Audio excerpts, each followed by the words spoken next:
Good morning all of you. देखो विश्व का भूगोल कंप्लीट हो चुका था। आज हम जो पढ़ेंगे वो पढ़ेंगे भारत का भूगोल, सेकंड वाला चैप्टर 13 और सब टॉपिक है जनसंख्या।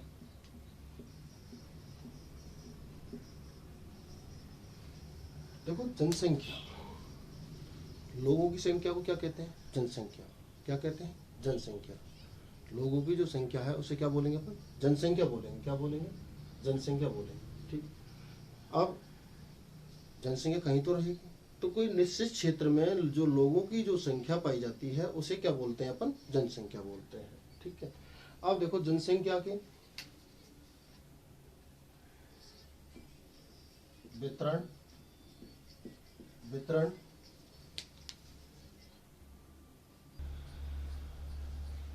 देखो वितरण, घनत्व, वृद्धि, ये चीज पढ़ेंगे इस चैप्टर से। तो अपन ने जो वितरण पढ़ा था, क्या पढ़ा था? वितरण जो पढ़ा था वो क्या क्या पढ़ा था कि भाई बस विश्व हो, भारत हो, चाहे आपका राजस्थान हो, वितरण कैसा पाया जाता है? असमान पाया जाता है। जैसे अपन ने विश्व में पढ़ा था वितरण, तो विश्व में वितरण में क्या पढ़ा था अपन ने?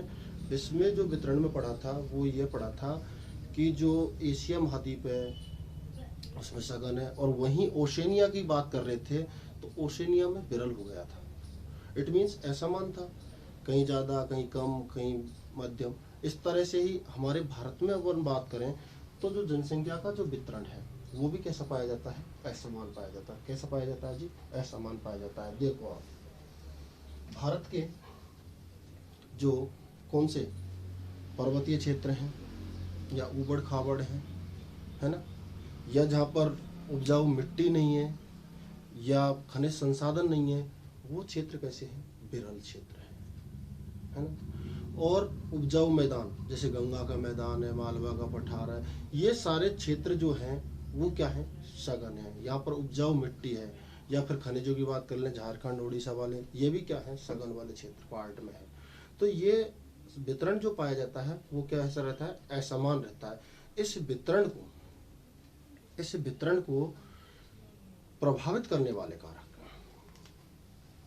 वितरण को प्रभावित करने वाले कारक, किसको? वितरण। भाई वितरण को प्रभावित करने वाले कारक कौन कौन से हैं? तो मुख्य जो कारण है वो क्या है? देखो जलवायु,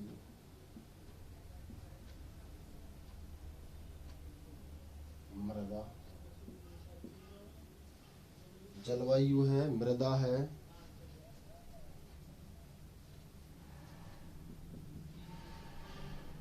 जलापूर्ति, जलापूर्ति मतलब जल होना चाहिए।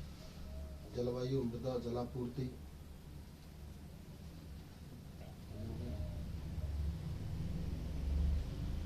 उसके बाद नगरीकरण, नगरीकरण, औद्योगिकरण,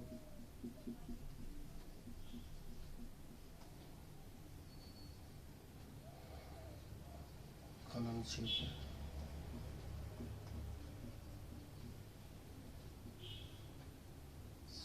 सामाजिक व सांस्कृतिक। देख लो साहब क्या क्या है? जलवायु है, मृदा है, जलापूर्ति है, नगरीकरण है, औद्योगिकरण है, खनन क्षेत्र है और सामाजिक व संस्कृति है। आप ऐसे भी लिख सकते हो। और एक मैंने आपको बताया था वितरण को प्रभावित करने वाले विश्व में भौतिक, आर्थिक, सामाजिक और सांस्कृतिक। भौतिक में तो आपके क्या आगे थे, स्थिति थी, मृदा थी, जल था, जलवायु थी, बात वही आ रही है ना। आर्थिक में नगरीयकरण, औद्योगिकरण और खनन क्षेत्र, और खनन क्षेत्र, ये सेम के सेम हो रहे हैं ना। तो देख लो आप जिस तरह से लिखना चाहो ऐसे लिखो, ऐसे लिख लो, ऐसे लिखना चाहो तो ऐसे लिख लो, कोई इशू नहीं है। तो अपन बात करते हैं जैसे जलवायु से, किससे बात करते हैं, जलवायु से। तो जलवायु में क्या रहेगा, जहाँ का क्लाइमेट अनुकूल है, जहाँ की जलवायु मानव के अनुकूल है, वहाँ पर पॉपुलेशन कैसी पाई जाएगी, सघन पाई जाएगी। अन्यथा अनुकूल नहीं होगी तो वो पॉपुलेशन क्या हो जाएगी, विरल हो जाएगी। क्या हो जाएगी जी, विरल हो जाएगी। फिर क्या है, मृदा है। तो मृदा में देख लो आप, उपजाऊ जहाँ मृदा है वहाँ पर पॉपुलेशन कैसी रहती है, सघन, और अनउपजाऊ मृदा में पॉपुलेशन कैसी रहती है, विरल रहती है। कैसी रहती है, विरल रहती है। जलापूर्ति देख लो, जिस क्षेत्र में जल नहीं होगा वहाँ पर जनसंख्या क्या रहेगी, विरल रहेगी, और जिन क्षेत्रों पर जल आसानी से उपलब्ध होगा वहाँ धीरे धीरे क्या होती चली जाएगी, सघन होती चली जाएगी। तो नदी वगैरह है, इनके किनारे क्या है, जनसंख्या अधिक पाई जाती है। नगरीकरण, नगरों में क्या है, मूलभूत सुविधाएं मिलने के कारण पॉपुलेशन क्या पाई जाती है, सघन होती चली जाती है, और ग्रामीण क्षेत्रों से धीरे धीरे पॉपुलेशन क्या होती जाती है, विरल होती है। औद्योगिक क्षेत्र, औद्योगिक क्षेत्रों में रोजगार के लिए जनसंख्या धीरे धीरे क्या होती जाती है, सघन होती जाती है, और बाकी क्षेत्रों में क्या हो जाती है, विरल हो जाती है।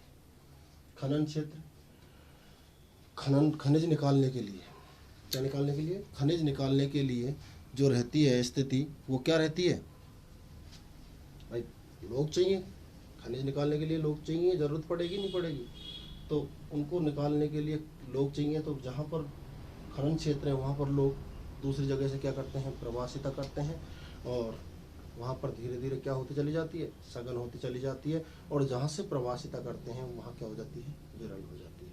क्या हो जाती है, विरल हो जाती है। ये अपन को ध्यान रखना है। फिर क्या है, सामाजिक व सांस्कृतिक, समाज व संस्कृति के अनुसार भी जनसंख्या क्या होती है, प्रभावित होती है।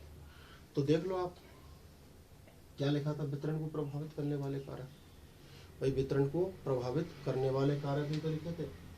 तो वितरण को प्रभावित करने वाले कारक जो लिखे हैं उनमें आपने देखा, क्या देखा कि जलवायु है, प्रभावित करती है नहीं करती है। मानो आप कि भाई किसी क्षेत्र की कठोर जलवायु है, जैसे मैं बात करूं टुंड्रा प्रदेश की, कनाडा के उत्तरी भाग की, ग्रीनलैंड की, अंटार्कटिका की, आर्कटिक की, साइबेरिया की, तो इन क्षेत्रों में क्या है, कठोर जलवायु है। या मैं मरुस्थलीय भाग, उष्ण भाग की बात करूं तो उनमें क्या है, कठोर जलवायु है।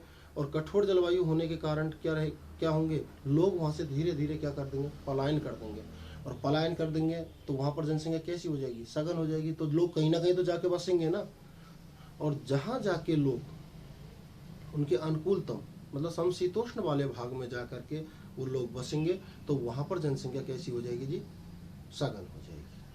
ठीक है, कर रहा है प्रभावित, मृदा कर रही है प्रभावित। कैसे कर रही है, मान चलो आज यहाँ उपजाऊ मिट्टी है, किसी कारणवश वो क्या हो जाए, अनुपजाऊ, तो लोग उस स्थान को छोड़ना क्या कर देते हैं, आरंभ कर देते हैं। जब छोड़ेंगे तो प्रभावित हो रहे नहीं हो रहे, छोड़ना आरंभ कर देते हैं, वहाँ जनसंख्या क्या हो जाएगी, विरल हो जाएगी उधर। और दूसरी जगह जहाँ जाएंगे वहाँ क्या हो जाएगी, सघन हो जाएगी। हो जाएगी नहीं हो जाएगी। ऐसे ही इसमें देख लो आप, जलापूर्ति है, नगरीकरण है, औद्योगिकरण है, खनन क्षेत्र है, सामाजिक क्षेत्र है, तो इन सबके कारण जनसंख्या क्या होती है, प्रभावित होती है। और आपको पता ही है इस साल तो आपको यही आंकड़ा पढ़ना है, 2011 के अनुसार विश्व की जनसंख्या, भारत की जनसंख्या क्या है, 121.01 करोड़ है।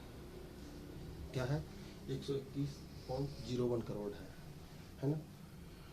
अब जैसे ही नया जैसे सिलेबस आएगा तब ही जाके आंकड़े क्या होंगे, चेंज होंगे। तो आपको तो अभी यही पढ़ना है ना। ठीक है, मान लेते हैं आपकी एग्जाम 21 में होगी, है ना, लेकिन आपके पास 21 का डेटा थोड़ी आ जाएगा, नहीं आएगा ना। तो आपको अभी वर्तमान आंकड़े जो पढ़ने हैं वो 11 के ही पढ़ने हैं। ये आपको क्या रखना है, ध्यान रखना है। तो हमने आज क्या पढ़ा था, जनसंख्या। भाई जनसंख्या क्या है, किसी स्थान विशेष में, किसी स्थान विशेष में, किसी स्थान विशेष में लोगों की संख्या क्या कहलाती है, जनसंख्या कहलाती है। वितरण चर्चा करी कि वितरण कैसा पाया जाता है, ऐसा असमान पाया जाता है। कैसा पाया जाता है, असमान पाया जाता है। जैसे मैं भारत की बात करूं तो 2.4 है ना एरिया, उसमें कितनी 17.5% क्या रहती है, पॉपुलेशन क्या करती है, निवास करती है। देख लो आप, तो काफी क्षेत्र तो सघन है और काफी क्षेत्र क्या है, विरल है। तो वितरण कैसा पाया जाता है, असमान पाया जाता है। कैसा पाया जाता है जी, असमान पाया जाता है। ये अपन को ध्यान रखना है। तो हमारे यहाँ पर सघन कहाँ पाया जाता है, गंगा के मैदान वगैरह खनिज क्षेत्र है, उनमें तो क्या पाया जाता है, सघन। और दुर्गम पहाड़ी वगैरह क्षेत्र है, उनमें जनसंख्या कैसी पाई जाती है, विरल पाई जाती है। उसके अलावा मरुस्थलीय जो क्षेत्र है उसमें भी जनसंख्या क्या पाई जाती है, विरल पाई जाती है। और ये आपके सामने क्लियर है, ठीक है। मिलते हैं नेक्स्ट क्लास में।